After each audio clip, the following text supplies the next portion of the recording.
The impossible situation you're looking at, toss it. Well, praise the Most High today, family. Praise the Most High today. Family, it is an absolutely gorgeous day here in the Carolinas, and I'm so glad to see it. I do hope everyone is well like I am, and you're able to get out and enjoy this day. Getting in some fresh air, some sunshine, and the Most High willing, some good exercise. Hallelujah. Family, I am so excited today. So excited. So excited. Family, when I say the Most High is good to me, I mean He is good to me. I'm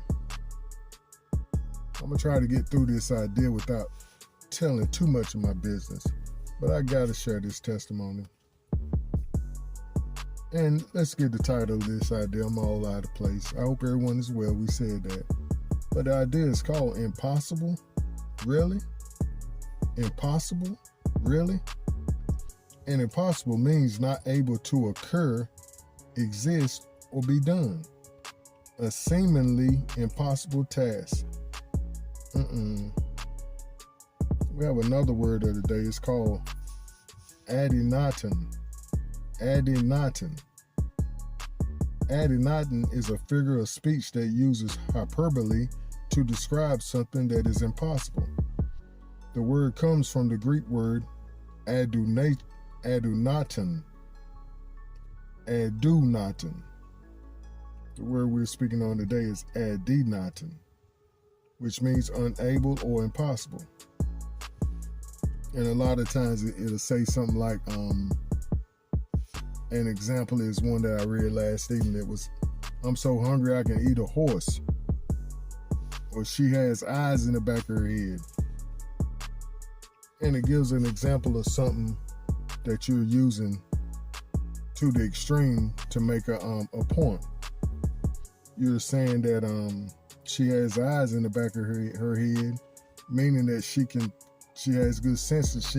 She can see behind her. She knows what's going on. She's so keen of her environment that it almost seems like she can see behind her. And then the one we used before, as far as I'm so hungry I can eat a horse, it means your appetite is very healthy at that time. You're really hungry. But it doesn't mean that you're going to eat a horse, nor does it mean the young lady has eyes in the back of her head.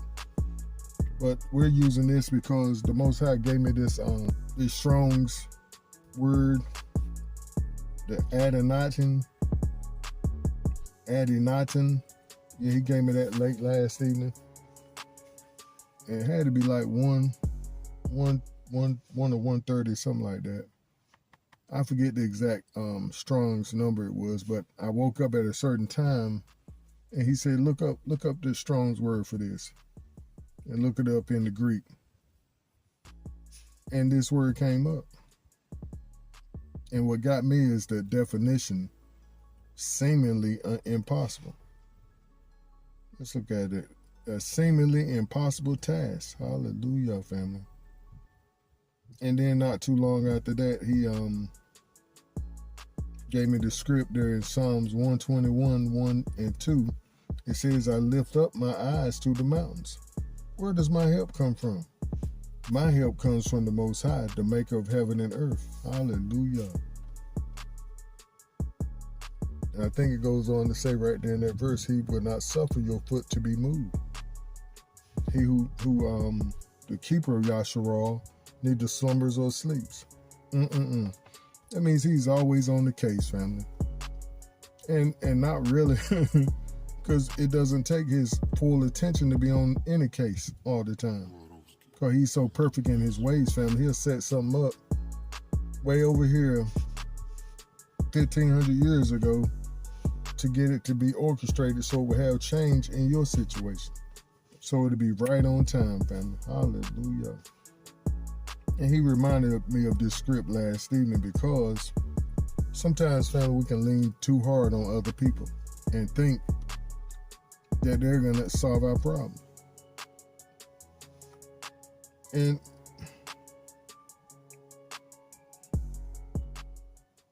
yeah, let's do it that way, Pop. Or we'll do it that way, Pop. Last evening, family, I was I was talking to my uncle, and well, I didn't give you too much information. I was talking to a family member, and he was asking me what did I need to move forward with my life. What kind of help did I actually need that would help me to move forward?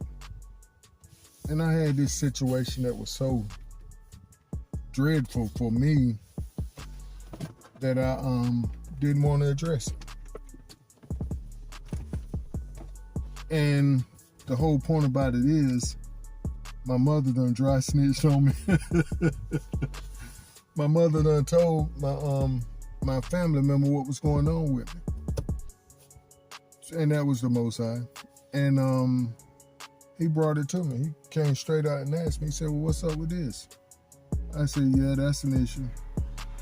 And I'm gonna be straight up honest, family. He came to me like 3 or 4 months ago before I started having all these, well, before me and my wife broke up. And he was like, nephew, what's going on with such and such? And family, I lied. I said, oh no, that's fine. That's already taken care of. But it wasn't. And I called myself being upset with my mom for like a week or so before the Most High started working on me and told me you need to get that taken care of. And the whole point was that I still had that line in me. And I had to get that taken care of in that season, and also open the door to get this taken care of in this season. Because even at that time, I couldn't handle it, and that was the last thing on my mind, was trying to get that worked out. But now, it was brought back to my attention, where he brought it back up and said that he wanted to help me with it. So how could I not accept the help, especially where I am now? See, the pride is out the door, family. See, family, that's most of our issue, that pride thing. Saying, no, I'm a handler, I got it. I'm a man, I got to do for myself. And that's the right attitude to have, but at the same time, you got to know when to use your help. And more than anything else, you got to know how to lean on the Most High to provide. Because he'll send the help that you need. He'll send the people, the places and things to get the situation handled. So he was telling me last evening, he was like, well, I want to handle that for you. I'm going to take care of it. He said, what we do is you go and figure out what it takes to get it done, and then whatever it takes, we'll take care of it. I said, I'd sure appreciate it. That would really push me out here forward so I can do what I need to do right now. It'll take a big burden off my back, off my shoulders. So like I said, I came back here last evening and was praying about it. And I told my aunt we're going to go out and handle it today, look into it today. And like I said, the Most High gave me this script. And family, he really emphasized, where do my help come from? And he was saying, your help comes from me, the maker of heaven and earth. I was like, okay, Pop, I know you got me. And I thank you for sending me my uncle so he can help me take care of it. But no. Hallelujah, family. We was going over the script in Colossians. I forget the exact one, how the Most High takes and nails every debt certificate to the tree. And I'll put that in the recording. Well, family, me and my sister went out today and looked into that matter. And come to find out, that matter is already dissolved. They couldn't find no record of it. Couldn't find no kind of record of it, family. And I'm so excited about what the Most High did. Because he nailed that debt certificate to the tree with Yahushua HaMashiach. And that has been our confession, and my mother brought it up yesterday, I believe. She said, what was that script we've been standing on? about the debt cancellation. And that caused me to take it back to the Father yesterday morning, if I'm not mistaken. And my uncle called me yesterday evening. Hallelujah. And that's what happened with me, family.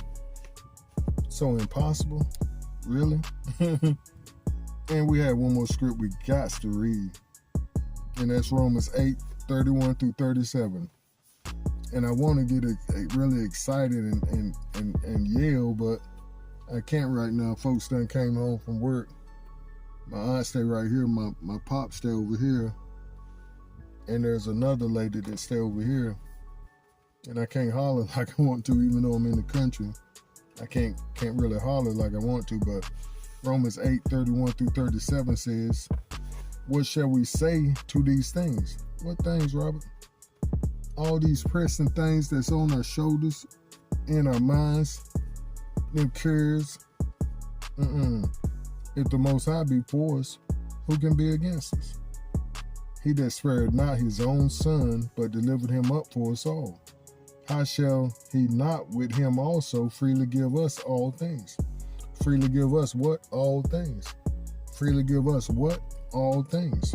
And just like with him, he nailed them debts, that debt certificate, onto the tree, as it says there in Colossians. And I had to study that thing because I was like, oh, now this sounds like that prosperity ministry, prosperity teaching. But I had to study it, and the Most High was showing me that everything in our prior lives before Yahusha, before we invite the Most High back in, all of that's nailed to the tree. Now, we're not going out here doing stupid stuff, talking about, well, we're going to nail that new car to the tree. No, if he ain't told you to buy that new car, don't do it. Or that new house. No, this is before Yahusha. And before the Most High coming into your life. When you was out there acting like a fool. And you created situations that you need the Most High to forgive you and cancel it out.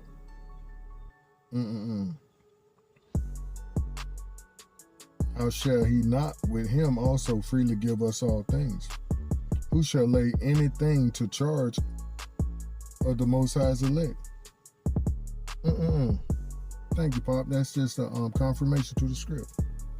Who can charge us with that debt? Nobody. Who shall lay anything to the charge of the Most High's elect? We the elect. We his children. It is the Most High that justifies. Who is he that condemneth? It is Mashiach that died. Yeah, rather, that is risen again. Who is even at the right hand of the Most High, who also maketh intercession for us. Who shall separate us from the love of Mashiach? Shall tribulation, distress, or persecution, or famine, or nakedness, or peril, or sword? As it is written, for your sake we are killed all the day long. We are accounted as sheep for the slaughter. Nay, or no, in all these things we are more than conquerors through him who loves us, or through him who loved us. So, family, I'm here today to say the impossible situation you're looking at, toss it. What the text says, cast it. Cast your cares on him because he cares for you. And he's going to take care of it. And once you toss it to him, don't sit there and snatch it back from him and try to run with it. No, leave it in his hands. Let him handle it. And do what he tells you to do. And don't give no other man his glory, family. Let him have it all. Let him have it all because his. See, I'm thinking he sent the man to pay for the debt. But he sent the man to stir me up to go inquire of the debt to figure it out. It's already taken care of. He already took care of it. Hallelujah, family. Hallelujah. Family, when I say this was weighing heavy on me, It has been the last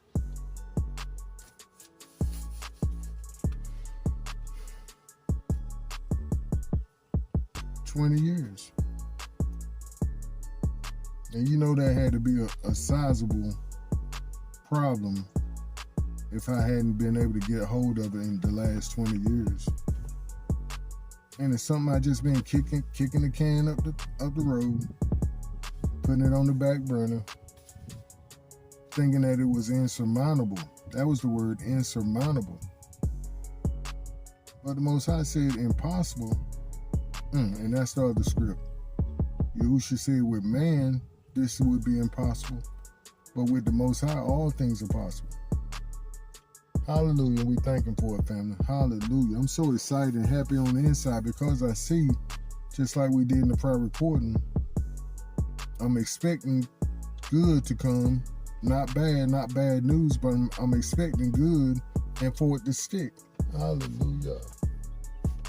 Family, I want to holler so bad. I want to holler. I'm going to hold my composure. I'm going to hold it.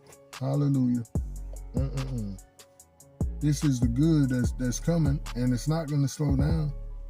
It's going to be one thing after the other, and we're going to be right here testifying to the fact.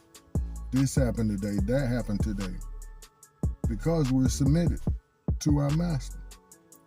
And we know where our help comes from, and we know how to give him the praise for it. He did this, and it's marvelous in our eyes. Hallelujah. Family, I love y'all so much. Do stay up and keep pushing forward in the right direction. Shalom.